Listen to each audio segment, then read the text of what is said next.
안녕하십니까. 저는 이번에 의료정보 통계학 발표 중 Dissertation on Corona, 즉 코로나에 관한 논문을 발표하게 된 2020-5318 이재우라고 합니다. 지금부터 발표를 시작하겠습니다. 이번 PPT의 목차는 다음과 같습니다. 첫 번째로 논문 선점 배경, 두 번째로는 논문에 관한 소개, 세 번째로는 논문에 관한 리뷰로 나눠져 있습니다. 우선 논문에 대해 소개하기에 앞서 이 논문을 선정한 배경에 대해 소개하겠습니다. 2019년 12월 중순 중국의 우한이라는 도시에서 발생한 원일모를 폐렴이 전 세계로 퍼지면서 다량의 확진자와 사망자를 발생시켰습니다. 현재는 이 병이 코로나 바이러스라는 것을 알지만 당시에는 이 바이러스에 대한 정보가 부족해 정확한 치료나 예방이 불가했습니다. 따라서 저는 코로나 바이러스가 발생할 당시에 초기 논문들 중 객관적이고 통계적으로 분석된 자료를 가진 논문을 탐색했고, 그 자료들이 추후에 코로나 바이러스의 치료 및 예방에 기여할 가능성을 고려했습니다. 그 다음으로는 제가 조사한 논문에 관해 간략히 소개하겠습니다. 이 논문은 온라인 데이터베이스 중 하나인 펍메드라는 사이트에 실린 논문이고, 저자는 롱 춘 리 외 8명인 것을 확인할 수 있습니다. 그리고 이 논문이 용인된 시기가 2020년 3월 9월인 것을 보아 비교적 최근의 논문인 것을 확인할 수 있습니다. 다음은 논문에 대한 리뷰입니다. 이 논문은 크게 Introduction, Data and Method, Research, 그리고 Discussion 부분으로 나눌 수 있습니다. 우선 2019년 12월 중국의 도시 중 하나인 우한에서 원인 불명의 질병이 발생하였습니다. 당시 중국의 보건당국에서는 이 질병에 대해 조사하였고, 그 결과 사스, 메르스와 같은 코로나 바이러스로서 한 명의 감염자가 기본적으로 타인을 감염시킬 수 있는 평균적 수치인 기초 감염 재생산수 값이 약 3.77이 나온 것을 밝혔습니다. 그리고 공식 보고서에 따르면 이번 코로나 바이러스는 비말 혹은 접촉으로 인해 전염되는 에어로졸의 특성을 지녀 폐쇄적인 환경에서 전염 가능성이 매우 높다고 합니다. 그러나 이런 조사에도 불구하고 코비드19에 대한 임상 정보는 매우 제한적이고 부족했습니다. 따라서 이 논문은 바이러스가 발생한 당시인 2019년 12월부터 약 3개월에 걸친 임상 데이터들을 큰 표본으로 수집하였고 분석하였습니다. 그 다음으로 데이터 앤 메소드입니다.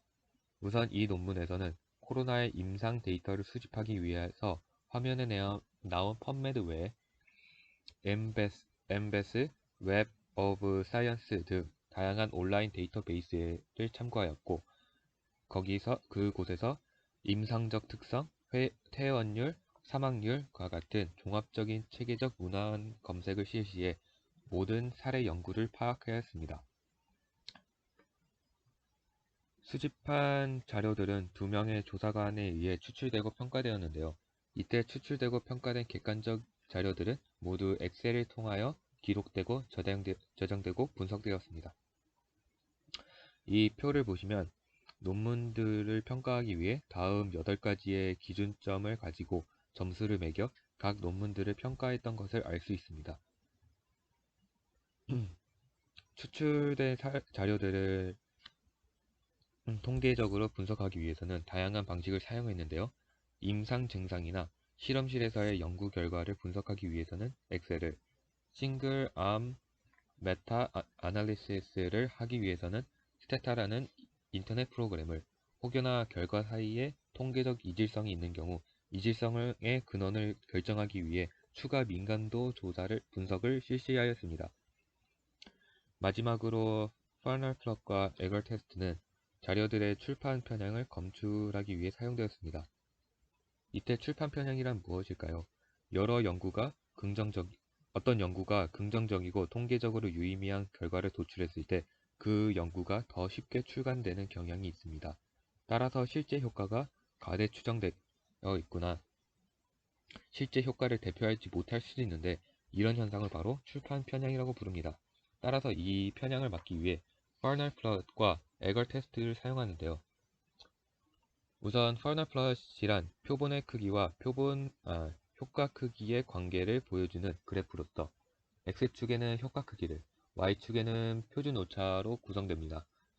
만약 출판 편향이 없다면 표본 크기가 작은 연구는 그래프의 아래쪽에 넓게, 표본 크기가 큰 연구는 그 윗부분에 좁게 분포해 전체적으로 대칭적인 형태를 띠고요.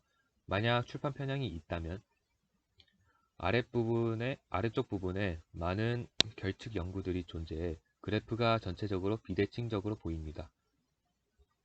그리고 에걸 테스트란 퍼널 플롯이 대칭인지 가설 검증하는 방법으로 가장 널리 사용되는 방법으로, 만약 출판 편향이 없다면, 그러니까 즉 그래프가 대칭적이라면 개별 연구의 종속 변수와 독립 변수는 원점을 지나는 직선 위에 있게 됩니다.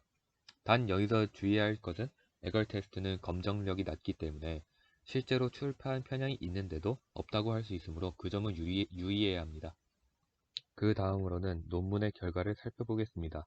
우선 자료를 얻고 추출하는 과정에서 총 354개의 연구자료 중 중복된 자료를 삭제한 후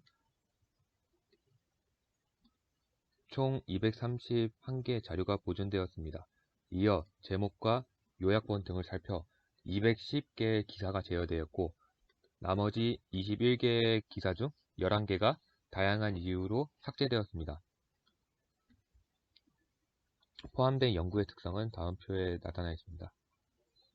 그렇게 추출된 10개의 논문들을 분석한 결과 우선 임상 데이터를 요약해보자면, 코비드19 환자의 주요 임상 증상은 발열, 기침, 근통이나 피로, 호흡 곤란 등이 있었고, 경미한 증상으로는 두통이나 어지럼증, 설사, 메스꺼움과 구토 등이 있었습니다.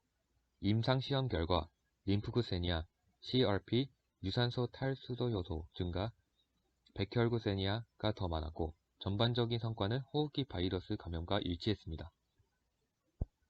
그 다음으로는 코로나 바이러스의 확진자 중 성별의 분포입니다. 총 9개의 연구가 포함되었고, 무작위 효과 모델 메타 분석 결과 이 질병의 성분포에서 남성이 코비드 환자의 60%를 차지해 여성보다 높았습니다.